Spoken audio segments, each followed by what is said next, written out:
You want a banana? Banana? Yeah. Banana? እዚህ ቪዲዮ ላይ እንደሚታየው እነዚህ ህፃናት ማለት የፈለጉት ባናና እና ፖቴቶ ነው። ነገር ግን በአማርኛ አፋቸውን ቢፈቱ የሚሻል አይመስላችሁም ወላጆች? በዛሬው ቪዲዮአችን እንግዲህ ብዙ ወላጆች የምትጠይቁት ይኸውም ልጄ አፏን አልፈታችም ወይም አልፈታም የሚለውን የምናየው ይሆናል። ስለዚህ ህፃናት አፋቸውን መፍታት ያለባቸው መቼ ነው? ከቋንቋ ጋር በተያያዘ ጤናማ የሚባሉት የእድገት ባህሪያት የትኞቹ ናቸው? የሚያሳስቡ ዋርኒንግ ሳይንስ ወይም አደገኛ ምልክቶችስ ከቋንቋ ጋር በተያያዘ የትኞቹ ናቸው? እንዲሁም ደግሞ ወላጆች ማድረግ ያለባችሁን ምክረ ሀሳቦች እንሰጣቸዋለን። ዶክተር ክንዱ ነኝ ከብሩክ ኪድስ ልዩ የህፃናትና ታዳጊዎች ክሊኒክ። ቪዲዮውን እስከ መጨረሻ ይመልከቱ። ሌሎችን ጠቃሚ ሊሆን ስለሚችል ላይክ፣ ሼር፣ ሰብስክራይብ ያድርጉ።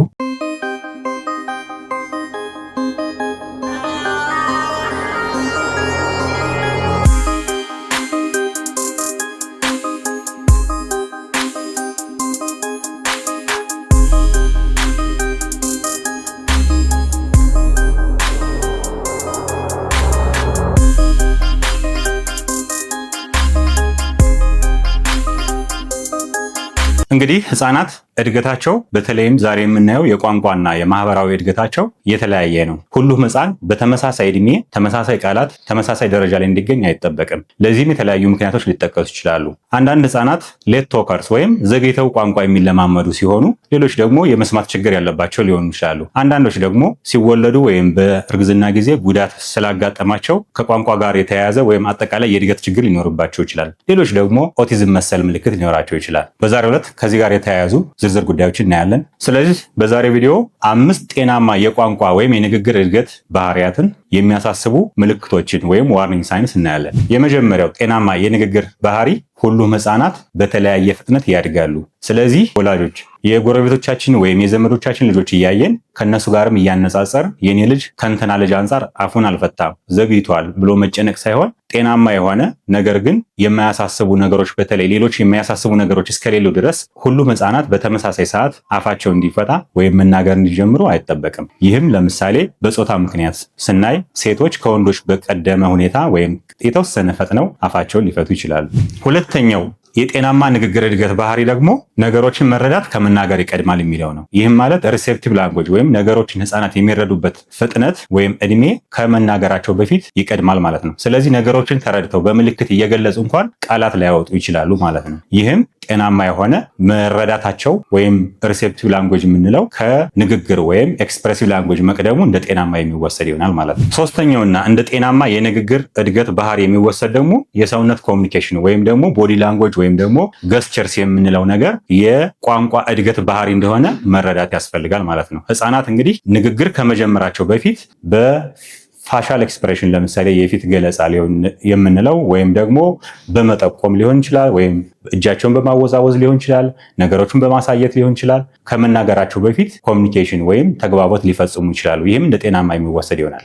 አራተኛውና ጠቃሚ የጤናማ የቋንቋ እድገት ደረጃ ደግሞ ህፃናት ሁሉንም ነገር በአንድ ጊዜ አያውቁም። ስለዚህ የቋንቋ እድገት ደረጃ በደረጃ ነው ማለት ነው። የ1 ዓመት ህፃን ልጅ፣ የ18 ወር ወይም የዓመት ከ6 ወር ልጅ፣ የ2 ዓመት ልጅ፣ የ3 ዓመት ልጅ ሁሉም የሚደርሱባቸው አሉ። ለምሳሌ የ1 ዓመት ህፃንን ልጅ ስንወስድ ከአንድ ወይም ከሁለት ወይም ከተወሰኑ ትርጉም ያላቸው ቃላቶች ባብል ከማድረግ ወይም ባባ ማማ ከማለቶች ምንም ቋንቋ ወይም ትርጉም ያለው ቃላት ላያውቅ ይችላል። የ18 ወር ህፃን ስንወስድ ደግሞ ከ10 ያላነሱ ከ10 እስከ 20 ቃላት ክምችት ሊኖሩት ይችላሉ። የ24 ወር ወይም የ2 ዓመት ህፃንን ስንወስድ ደግሞ እስከ 50 ቃላት ክምችት ወይም ቮካቡለሪ ወይም የቃላት ክምችቱ እስከ 50 ቃላት ድረስ ሊደርስ ይችላል ማለት ነው።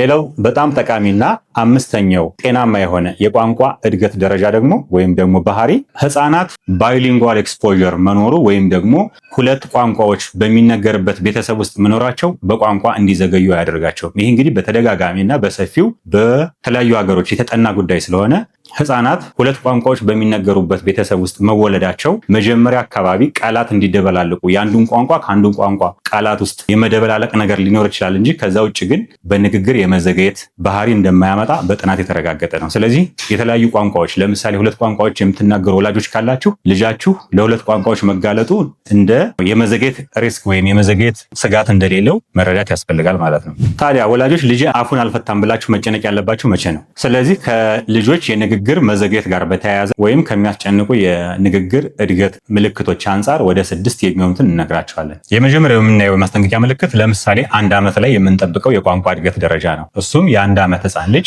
ስሙ ሲጠራ ምላሽ የሚሰጥ የሚዞር መሆን አለበት። ከወላጆቹ ጋር በምልክት ቋንቋ መግባባት የሚጀምር መሆን አለበት። እንዲሁም ደግሞ እጆቹን በመጠቆም ነገሮችን ለማሳየት የሚሞክር መሆን አለበት። እነዚህን የማያረግ ከሆነ የ1 ዓመት ህፃን ልጅ ስሙ ሲጠራ ወይም ነገሮችን ለማሳየት በእድሜው ልክ ወይም ደግሞ ባብል ማድረግ ወይም ትርጉም ያላቸው 1 ወይም 2 ቃላት ወይም ስለዚህ የ1 ዓመት ህፃን ልጅ ስሙ ሲጠራ መዞር፣ የሰውነቱን አካላት በመጠቀም በማወዛወዝ ስሜቱን ወይም የፈለገውን ነገር ለመጠቆም ለማሳየት መሞከር ወይም መጀመር፣ እንዲሁም ደግሞ ትርጉም ያላቸው ትንሽ ቃላትን ከማወቁም በተጨማሪ ባብል ማድረግ ወይም መኮለታተፍ ካልጀመረ እንደ ማስጠንቀቂያ የሚወሰድ ይሆናል። ሁለተኛው የምናየው እንደ ማስጠንቀቂያ ምልክት የ18 ወር ልጅ ይሆናል። የ18 ወር ልጅ እንግዲህ ከ10 ያላነሱ የቃላት ክምችት ወይም ቮካቡላሪ ሊኖረው ይገባል ማለት ነው። ቀላል መመሪያዎችንም የሚፈጽም ነገሮችን መጠቆም የሚጀምር መሆን አለበት። እነዚህ ምልክቶች ከሌሉ የ18 ወር ልጅ ወይም የ1 ዓመት ከ6 ወር ልጅ የንግግር መዘግየት እንዳለው ይወሰዳል። በሶስተኛ ደረጃ በጣም ወሳኝ እድሜ ላይ የምንነግራችሁ የቋንቋ መዘግየትን ሊጠቁሙ የሚችሉ ምልክቶች ደግሞ የ2 ዓመት ልጅ ነው። የ2 ዓመት ልጅ 2 ቃላትን አጣምሮ ወይም ቱ ወርድ ፍሬዝ መጠቀም የሚችል መሆን አለበት። ለምሳሌ ማሚ ነይ፣ ወተት ፈልጋለሁ፣ ዳዲ እንሂድ አይነት ቃላትን እየተጠቀመ ሀሳቡን የሚገልጽ መሆን አለበት። ቱ ስቴፕ ኮማንድ ወይም ደግሞ 2 ደረጃ ያለው መመሪያም የሚፈጽም መሆን አለበት። ለምሳሌ ቤቢ ኳሱን አምጣው ሲባል ቤቢ ወተቱን አንስተሽ ጠጭ ስትባል የማጠጣ ከሆነ ይህም የቋንቋ መዘግየትና ክትትል የሚያስፈልገው ሊሆን ይችላል። አራተኛው ከቋንቋ እድገት ጋር በተያያዘ የሚያሳስብ ምልክት ደግሞ በማንኛውም እድሜ ክልል ያለ ህፃን ከዚህ በፊት የደረሰበትን የእድገት ደረጃ ለምሳሌ የ2 ዓመት ልጅ 2 ቃላትን አጣምሮ መጠቀም እየቻለ ነገር ግን ከ2 ዓመት ተኩል ወይም ከ3 ዓመት በኋላ ጭራሽ ማውራት የማይችል ወይም ደግሞ 1 ቃላት ብቻ መጠቀም የሚችል ከሆነ ይህ መዘግየትን ያሳያል። ስለዚህ ሎስ ኦፍ ማይልስቶን ወይም ከዚህ በፊት የነበሩ ወይም ህፃኑ ደርሶባቸው የነበሩ ማይልስቶንስ ወይም የቋንቋ እድገት ደረጃዎች ወደኋላ መቅረት ወይም ደግሞ ካጣቸው እንደ ማስጠንቀቂያ የሚወሰድ ይሆናል። በ5ኛ ደረጃ የምናየው ወላጆች የማስጠንቀቂያ ምልክት ደግሞ ሶሻል ኮሚኒኬሽን ኮንሰርን ወይም ደግሞ የማህበራዊ ግንኙነት ስጋት ካለ ለምሳሌ ህፃኑ አካባቢውን የማይቃኝ ከሆነ ለሰዎች ወይም ለአካባቢው ምንም አይነት ፍላጎት ከሌለው አይ ኮንታክት ወይም ደግሞ የአይን ላይን ንክኪ የማያደርግ ከሆነ ይህ አሳሳቢ የሆነ የእድገት መዘግየትን ሊያሳይ ስለሚችል ተገቢውን ክትትል ህፃኑ እንዲያገኝ ማድረግ አስፈላጊ ነው። በመጨረሻ የምንነግራችሁ የማስጠንቀቂያ ምልክት ደግሞ የመስማት ችግር ሊሆን ይችላል። ብዙ እንግዲህ መስማት ዋናው ለቋንቋ እድገት የምንጠቀምበት ነው፣ ጆሮአችን ማለት ነው። ስለዚህ ትንሽም ቢሆን ህፃናት የመስማት ችግር ካለባቸው ይህ የቋንቋ እድገታቸውን በከፍተኛ ሁኔታ ሊጎዳ ስለሚችል ድምፅ ሲሰሙ ህፃናት የማይዞሩ ከሆነ ስማቸው ሲጠራ ምላሽ የማይሰጡ ከሆነ የመስማት ችግር ሊኖር ስለሚችል ተገቢውን ክትትልና ሕክምና እንዲያገኙ ማድረግ በጣም አስፈላጊ ነው። እንግዲህ ወላጆች እስካሁን ጤናማ የቋንቋ እድገት ባህሪያትና እንዲሁም ደግሞ የሚያሳስቡ ምልክቶችን አይተናል። ታዲያ ወላጆች ቤት ውስጥ ማድረግ ያለባችሁ ነገሮች ምንድን ናቸው? ቀጥለን የምናየው ይሆናል። የመጀመሪያው ወላጆች የምንላችሁ ከልጆቻችሁ ጋር በምትችሉት ጊዜ ሁሉ አውሩ።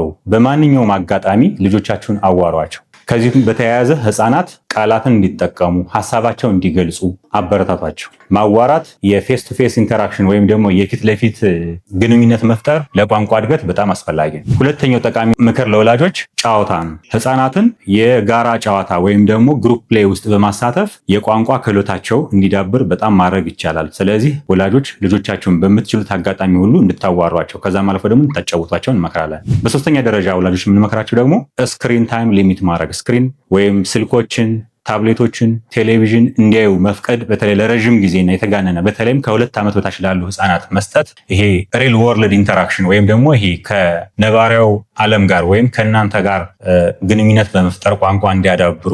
ስለዚህ ለህፃናት የምታደርጉት የስክሪን ታይም ወይም ስክሪን ኤክስፖዠር በጨመረ ቁጥር የቋንቋ እድገታቸውን በከፍተኛ ሁኔታ ስለሚጎዳ ስክሪን እንድታስወግዱ እንመክራለን። ከዚህ በተጨማሪ ደግሞ በጣም ጠቃሚ ምክር ለወላጆች አንድ ህፃን በቋንቋ ከዘገየና እንዲሁም ደግሞ የመስማት ሁኔታው አጠራጣሪ ከሆነ ተገቢውን ሕክምና እንዲያገኝ ማድረግ በጣም አስፈላጊ ነው። ስለዚህ ወላጆች እስካሁን የዘረዘርናቸውን የቋንቋ እድገት ችግሮች ወይም ዋርኒንግ ሳይንስ ካያችሁ ተገቢውን ሕክምና ልጃችሁ እንዲያገኝ ማድረግ በጣም አስፈላጊ ይሆናል ማለት ነው። በዛሬው ቪዲዮአችን እንዳየነው እንግዲህ እያንዳንዱ ህፃን የሚያድግበት የራሱ ደረጃ አለው። ይህ የእድገት ደረጃ መለያየት ደግሞ ቋንቋና ማህበራዊ ግንኙነትንም ይጨምራል። ስለዚህ ሁሉም ህፃናት በአንድ ፍጥነት ወይም በተመሳሳይ ፍጥነት እንዲያድጉ አይጠበቅም። ነገር ግን ቅድም የዘረዘርናቸውን የማስጠንቀቂያ ምልክቶች ካየን ወላጆች ተገቢውን ሕክምና ልጃችሁ እንዲያገኝ ማድረግ አስፈላጊ ይሆናል። ይህንን ቪዲዮ ጠቃሚ ሆነው ካገኙት ላይክ፣ ሸር፣ ሰብስክራይብ ያድርጉ። ዶክተር ክንዱ ነበርኩ ከብሩክ ኪድስ ልዩ የህፃናትና ታዳጊዎች ክሊኒክ። እናመሰግናለን።